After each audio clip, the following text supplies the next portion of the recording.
मेरा एक personal strategy है जिसको मैं काफ़ी टाइम से यूज़ करते हुए आ रहा हूँ और ये काफ़ी अच्छा प्रॉफिटेबल स्ट्रैटेजी है।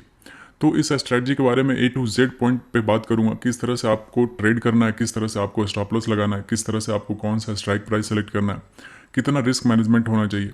और इस स्ट्रैटेजी का एक्यूरेसी अप्रॉक्स 80% है, लेकिन आप अगर इसको अच्छे से यूज़ करते हो, सही तरीके से यूज़ करते हो, तो इसको 90% एक्यूरेसी तक लेके जा सकते हो।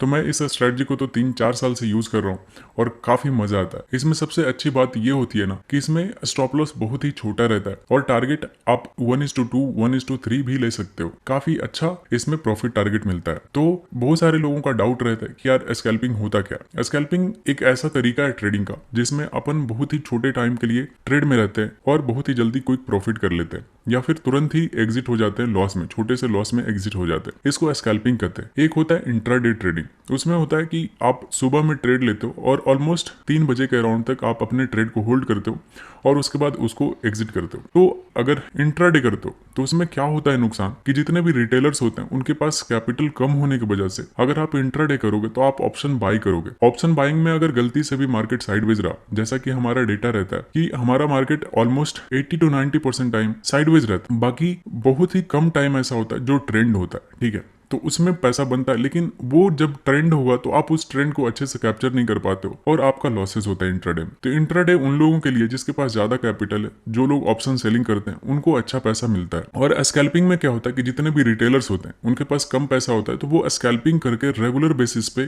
डेली पैसा कमा सकते हैं। तो अगर अभी आपके पास टाइम नहीं हो तो वीडियो को ऐसे जल्दीबाजी में मत देखना, काफी ज्यादा इंपॉर्टेंट रहेगा वीडियो। तो वीडियो को लाइक करके छोड़ दो या फिर वॉच लेटर में ऐड कर दो, सो दैट आप बाद में अच्छे से कॉपी पेन के साथ देखना, तो आपको काफी मजा आएगा और काफी कुछ सीखने के लिए मिलेगा। तो ध्यान से देखना और इस स्ट्रेटजी को अपने लाइफ में अडॉप्ट करने का कोशिश करना, क्योंकि मेरा मानना है कि आपका बिल्कुल करियर चेंज हो सकता है अगर आप इसको अच्छे से यूज करने के लिए सीख गए तो चलिए वीडियो को शुरू करते हैं। इस स्ट्रेटजी में आपको 2 ईएमए लगाना है। सबसे पहले आपको क्लिक करना है इंडिकेटर पे और उसके बाद सर्च करना है ईएमए। इस तरह से सर्च होके आएगा। जो फर्स्ट ऑप्शन आएगा मूविंग एवरेज एक्सपोनेंशियल, इस पे आपको 2 बार क्लिक करना है, तो ये यहाँ पे ऐड होके आ जाएगा। इसका बाय डिफॉल्ट आपको लेंथ दिख रहा होगा 9, लेकिन एक का लेंथ आपको कर देना है 15।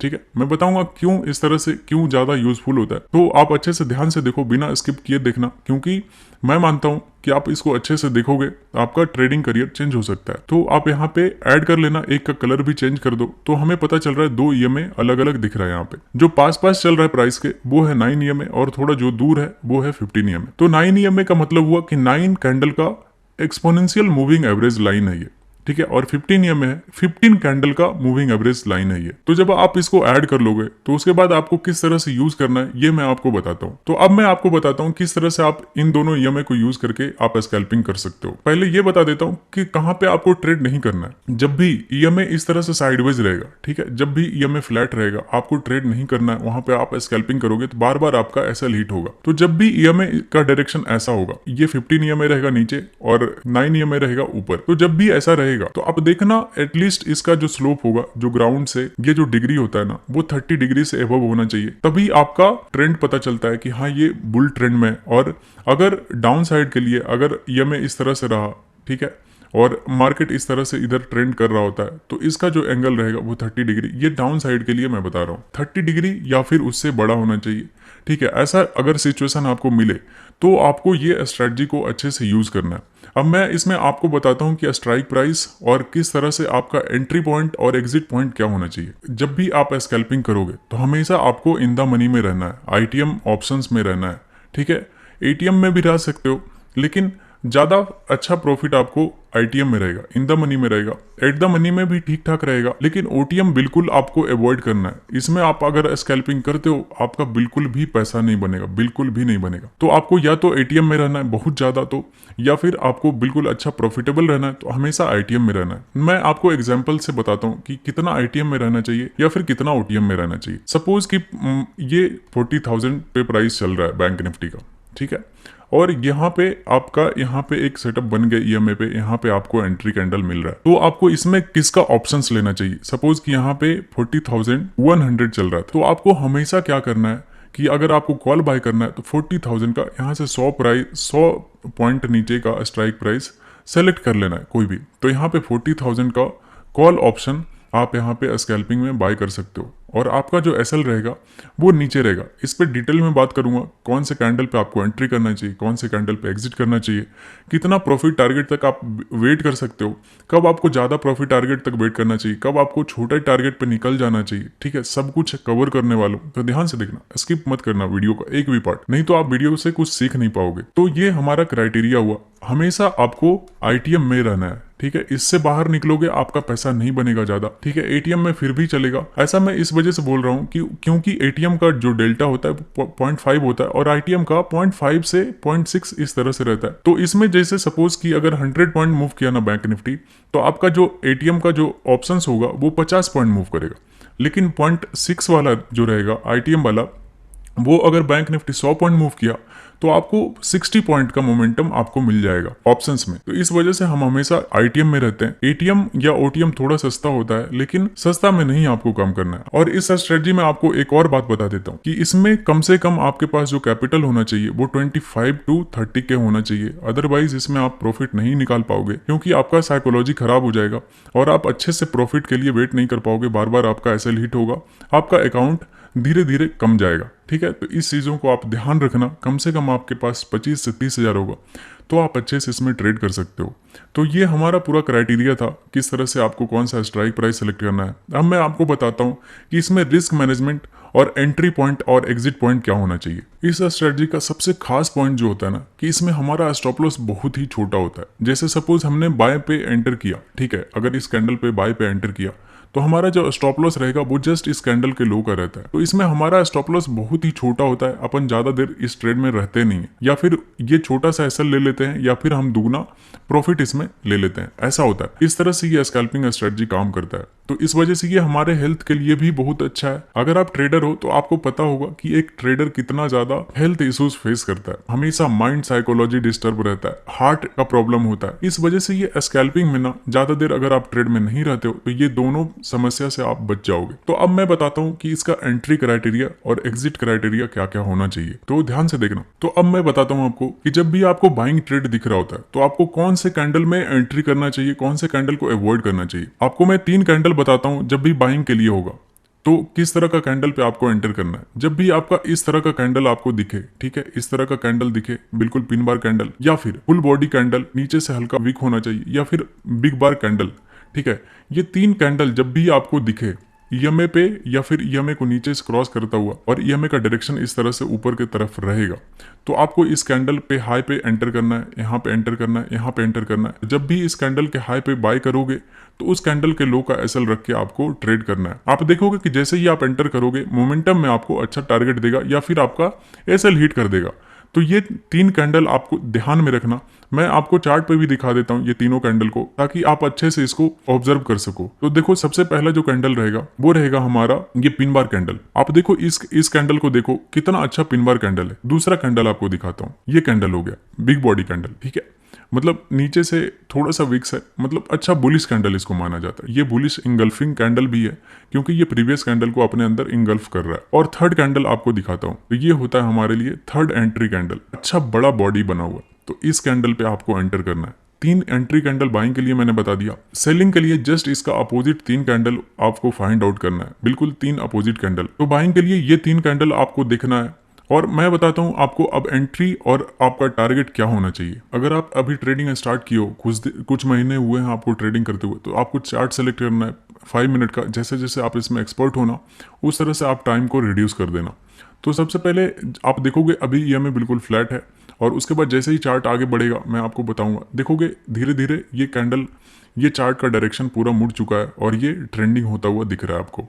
तो जैसे ही ये ट्रेंडिंग हो जाएगा आपको ये दिख रहा है कि ये 30 डिग्री से ज़्यादा यहाँ का स्लोप बना रहा है यहाँ से। अभी आपको ये स्कैल्पिंग को यूज़ करना है क्योंकि अपन ऑप्शन बायर हैं, तो हमें मोमेंटम चाहिए होता है। मोमेंटम आपको तभी मिलेगा जब आपका ईएमए इस तरह का डायरेक्शन पकड़ लेगा। तो जैसे ही आपको इस तरह का बुलिश कैंडल ईएमए पे बनता हुआ दिखे टच करके, आप इस कैंडल के क्लोजिंग पे ही एंटर कर जाना। इस तरह से लॉन्ग पोजिशन यहाँ पे बना लेना, और कैंडल लो का एसएल रहेगा आपका और 1:2 का आपका टारगेट होगा।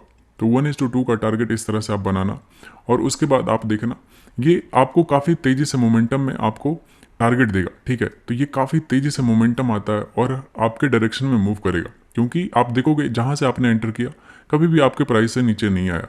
तो इस तरह से हमें बाइंग ट्रेड में देखना चाहिए। ये पहला सिनारियो था। दिखाता हूँ सेकंड कैंडल आपको किस तरह से आप एंटर करते हो। सेकंड एंट्री कैंडल देखो, आप अभी देखोगे ईएमए ट्रेंडिंग था, साइडवेज हुआ है, फिर से यहाँ से ये देखोगे, यहाँ से जैसे ही मोमेंटम आना शुरू हुआ, ठीक है, ये देखोगे ईएमए का डायरेक्शन बदलता हुआ दिख रहा है, फिर से ये अपने ओरिजिनल ट्रेंड में जाता हुआ दिख रहा है, और उसके बाद ये एक पुल बैक आ रहा है। तो पुल बैक आएगा और ईएमए पे जैसे ही एक बुलिश कैंडल दिखेगा, ये देखोगे ये बड़ा सा बुलिश कैंडल ये जब बना था, आपको इस पे एंट्री करना है। इस तरह के कैंडल पे आपको एंट्री करना है, और इसमें भी आपका जो एंट्री के बाद आपका स्टॉप लॉस होगा वो कैंडल लो का होगा, और इसमें भी आपको 1:2 का टारगेट बनाना है। उसके बाद देखोगे कि ये आपका 1 गो में आपका टारगेट हिट कर देगा। तो हमारा ये दूसरा एंट्री कैंडल था। तीसरा एंट्री कैंडल आपको दिखाता हूँ। तो यहाँ पे देखोगे हमारा ईएमए अप ट्रेंड में है, और उसके बाद ये नीचे क्रॉस कर रहा है कैंडल, ठीक है।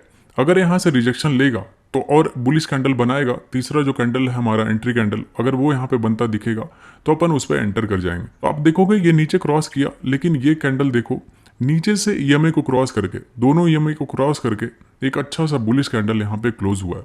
तो ये हमारा तीसरा एंट्री क्राइटेरिया होता है, क्योंकि हमेशा ऐसा नहीं होगा कि ईएमए को टच करके ही ऐसा कैंडल बनाएगा।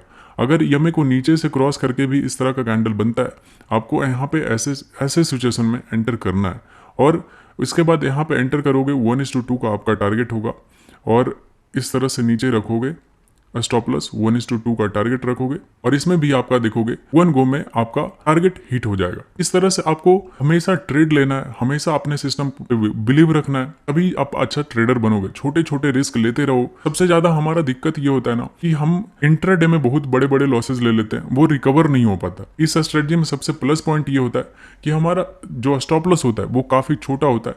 वो अगर 2-3 बार हिट भी हो जाता है तो 1-2 ट्रेड में ही वो हमारा मैनेज हो जाता है। तो इस स्ट्रेटजी का सबसे अच्छा प्लस पॉइंट है।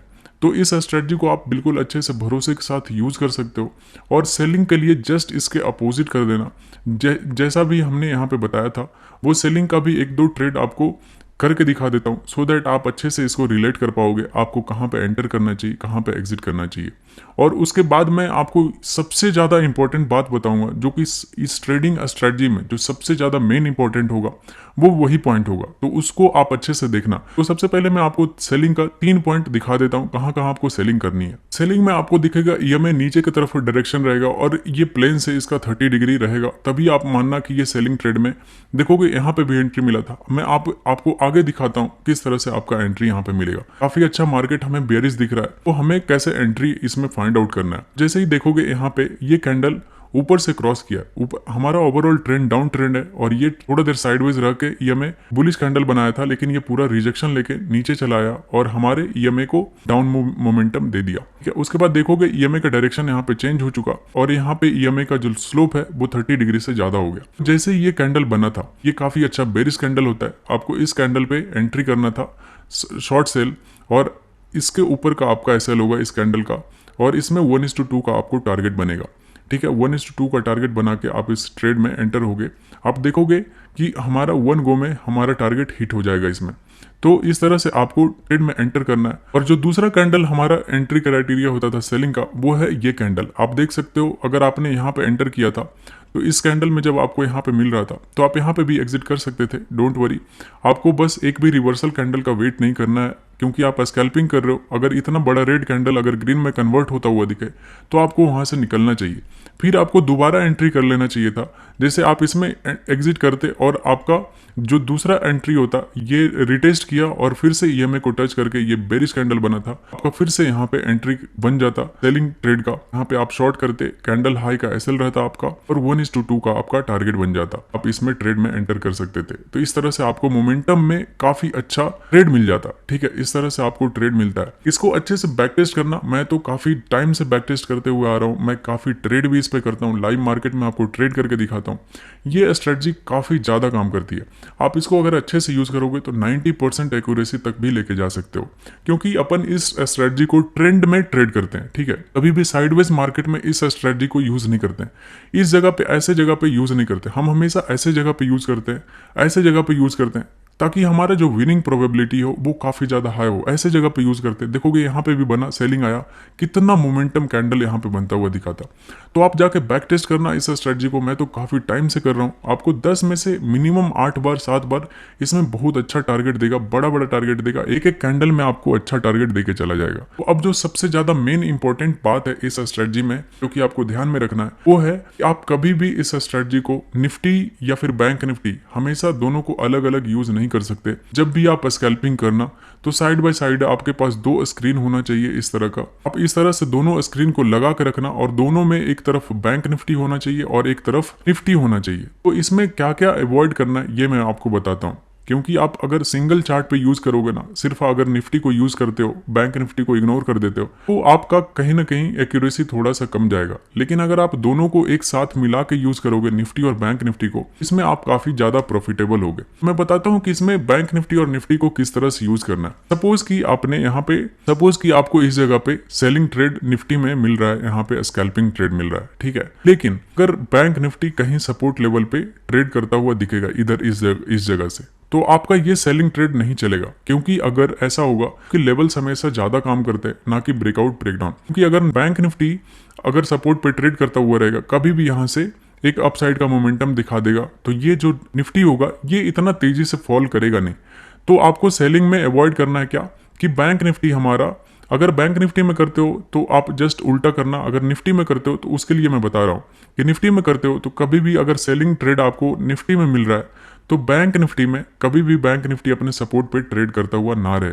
हमेशा सपोर्ट पे से ऊपर रहेगा या अपने रेजिस्टेंस से फॉल करता हुआ दिखेगा। उस जगह पे आपका जो विनिंग प्रोबेबिलिटी होगा वो मोर देन 90% होगा। ये मेरा पर्सनल एक्सपीरियंस है। मैं लाइव मार्केट में बहुत बार, कई बार करके दिखाया हूँ, तो आप भी इसको अच्छे से करके देखना, आपको बहुत ही ज़्यादा काम आएगा। अगर आप बाइंग का ट्रेड, सपोज कि स्कैल्पिंग में आपको बाइंग का यहाँ पे कैंडल मिल गया, आप यहाँ पे बाइंग कर रहे हो कैंडल लो का एसएल रख के, लेकिन अगर वहीं पे बैंक निफ्टी अपने रेजिस्टेंस पॉइंट से रेजिस्टेंस लेता हुआ दिखेगा, ठीक है, तो आप दोनों कंट्राडिक्ट हो रहा है कि इसमें निफ्टी में बाइंग आ रहा है और बैंक निफ्टी में सेलिंग आ रहा है। आप ऐसे जगह पे कभी भी ट्रेड मत करना, क्योंकि यहाँ पे आपका विनिंग प्रोबेबिलिटी बहुत ही, मतलब लेस देन 40 to 30% आ जाएगा, ठीक है, मतलब इतना ज़्यादा विनिंग प्रोबेबिलिटी आ जाएगा। तो ऐसे में आपको काम नहीं करना है। आपको जब भी देखना है कि अगर बाइंग ट्रेड मिल रहा है हमें, तो बैंक निफ्टी भी अपने सपोर्ट लेवल से बाइंग आता हुआ दिखना चाहिए बैंक निफ्टी में, तभी आप ज़्यादा प्रॉफिटेबल होगे और आपका साइकोलॉजी ज़्यादा अच्छा होगा, और आपका जो टारगेट हिट होगा वो ज़्यादा टाइम हिट होगा और स्टॉप लॉसेस कम हिट होंगे, ठीक है। तो ये हमारा बेसिक कुछ क्राइटेरिया था जिसको आप अच्छे से फॉलो कर सकते हो। तो आप अच्छे से जाओ, बैक टेस्ट करो इस स्ट्रेटजी का, आप बहुत अच्छे से इसको इम्प्लीमेंट करना अपने लाइफ में।